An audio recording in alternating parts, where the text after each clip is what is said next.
So if you're a parent or if you have a toddler in your life, niece, nephew, friend, been to a child-friendly restaurant, you know that eating time can be challenging. Even the best of kids sometimes need a little bit of help and encouragement eating things that they are new, that are different, and doing it on a consistent basis. I have a 2.5-year-old boy who diet can be described as beige or yellow. He likes eating noodles, corn, bread, bananas, exclusively things that are beige or yellow. We struggle very hard to get him to eat vegetables or meat, although we have successes sometimes. And when he's at daycare, he tends to eat more diverse things, or at least that's what they tell us.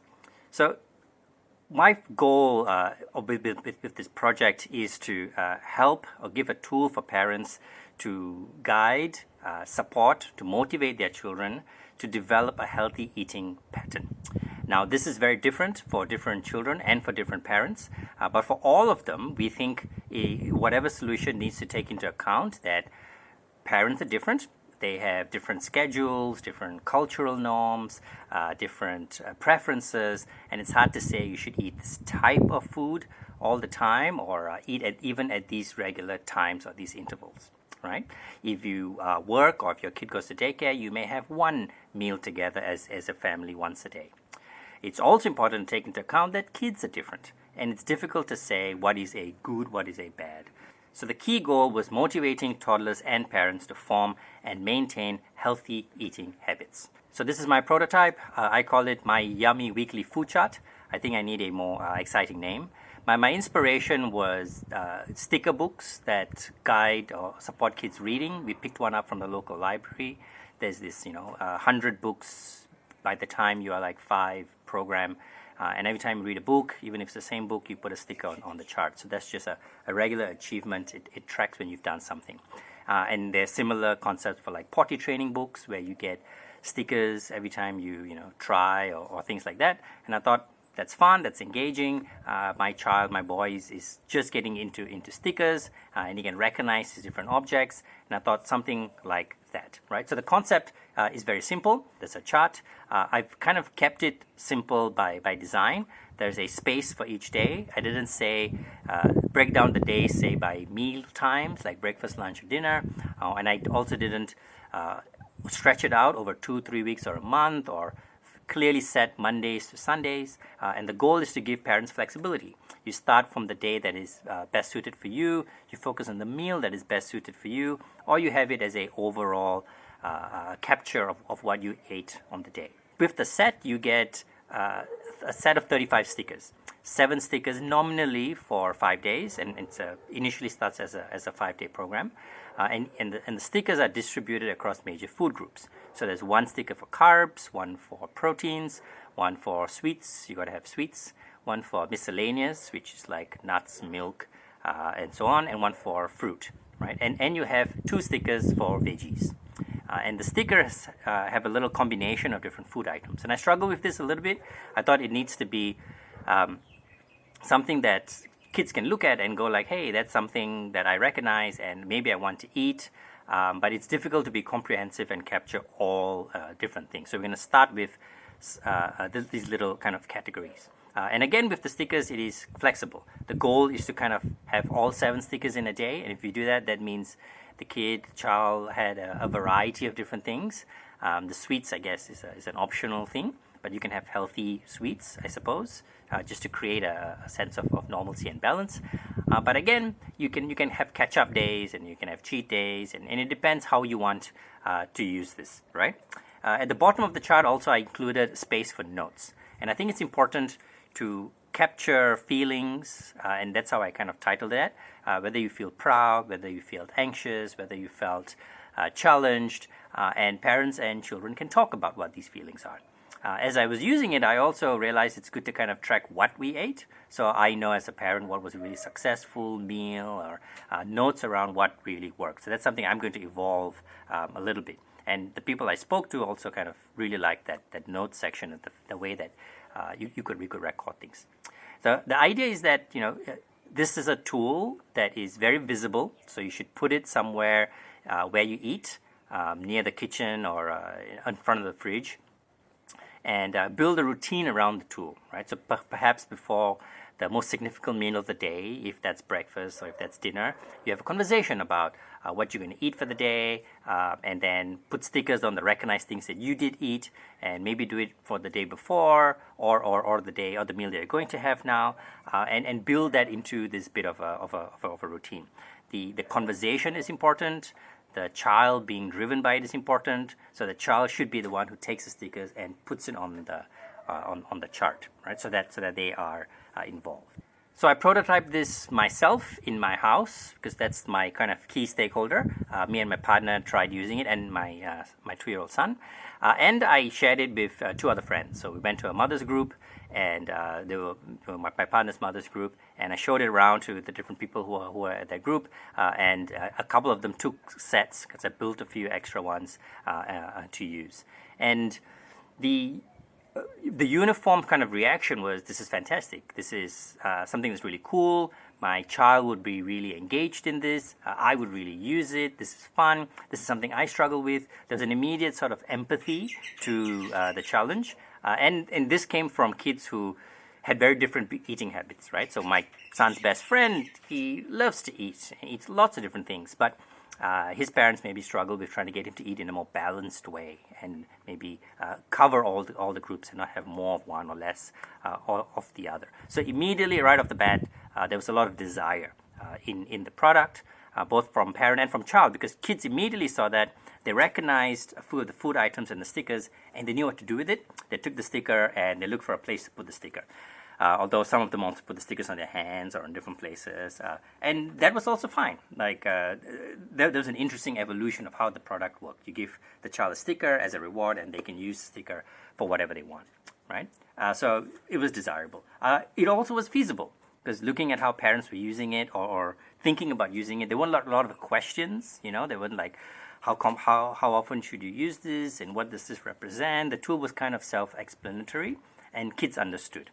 The biggest challenge, I think, was the viability. Will people use this in the long term? What is the driving incentive to complete using this? And what is the next step phase of this tool? And that's where I also struggled with the tool, right? So for example, in day 2, my son saw the sticker. He went immediately to the chart. He started having initiated a conversation around it, and that motivated him to have a banana in the morning, which is great because he wanted a fruit sticker. So I said, hey, to get a fruit. But then day 3, we had a long day. We went out. He fell asleep on the way back. The whole nighttime routine was, screwed. So I didn't have the chance to have that conversation. That was missed. And then I had to kind of bring it back in day 4. So there's going to be sort of ups and downs. There needs to be some sort of driving force that pulls it on together. There needs to be a motivation, some kind of incentive. So in terms of moving forward in the future, I think I'm going to iterate specifically around the motivation aspect. My plan is to keep the tool as it is, to resist my desire to keep tweaking with it and create more exciting or interesting stickers. Although I think there's a great potential in more personalization around the tool, to have it as some sort of, you build it online, you put your face of your child in it, then you download this calendar, because the more personalized it is, and you can also say, choose stickers that you need. If your child eats lots of vegetables and you want to have less vegetables, you choose your 7 stickers. So you can personalize it to different families, download it, and then, deliver like a set of it to yourself. So I think there's a great value in customizing it, and we did have some conversations that came up through feedback in the online program, in the course, as well as with the parents. Like, can I personalize it?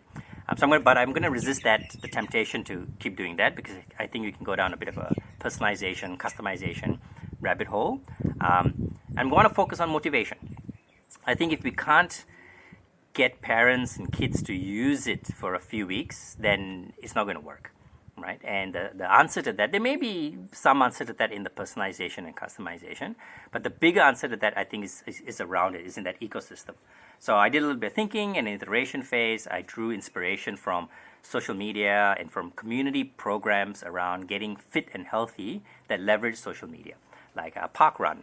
If you're not familiar with Park Run, it is the community-based grassroots running program where people just run 5Ks once a week, right? So it's very low stakes. You run 5Ks, you can run how fast or how slow as you want, but it's really about getting together, and it's really about consistency, right? And I think that's what I want to take off this program too. It's about doing these kind of simple, basic things, eat all these food groups, do that 5 times a day, well, 5 days a week rather, and then keep iterating that as much as possible. So with Parkrun, there is a social media or communication aspect to that. They send regular messages to people in the group. You remind them when this thing is happening. You form a community. There's a strong community aspect to that. You go because you know people there. You do it because other people are doing it, right? So that's the first thing I want to really build and to iterate is the community aspect of this tool. And the second thing is the incentive aspect of it.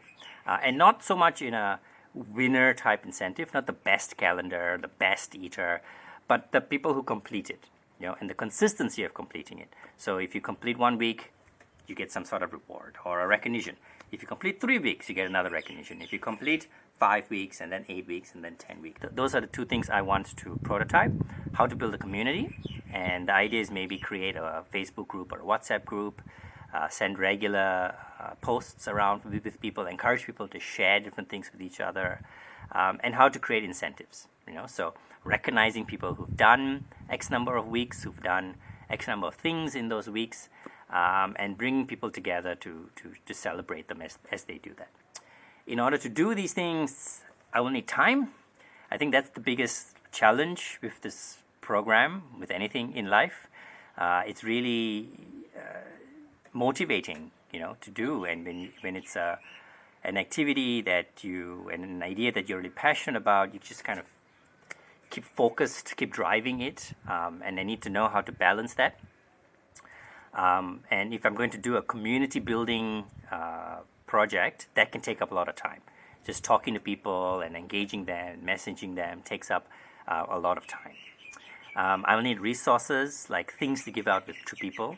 I think I need a partner. I think if I can partner with an organization, with a mother's group, with a library, with a food manufacturer, with a local healthy organic cafe, with something that already has communication channels, that is already building or cultivating a community, and that can help with incentives, that will really help, right? So I think if I'm going to take this to the next level, the first thing I need to do is speak to these partners and maybe co-design something with them that works. I get their input into the tool, test it with them, and then co-design a way to test the community and incentivization model with those partners, and then slowly we can scale, work with different partnership organizations. So that's my pitch for the Yummy Food Chart Calendar. We've tested it with stakeholders, both parents and children, to overwhelming success and feedback. We know it is desirable and feasible, and based on similar tools, we know that it can be viable. So come on, sharks, invest in this product. Give me your 12 million pesos.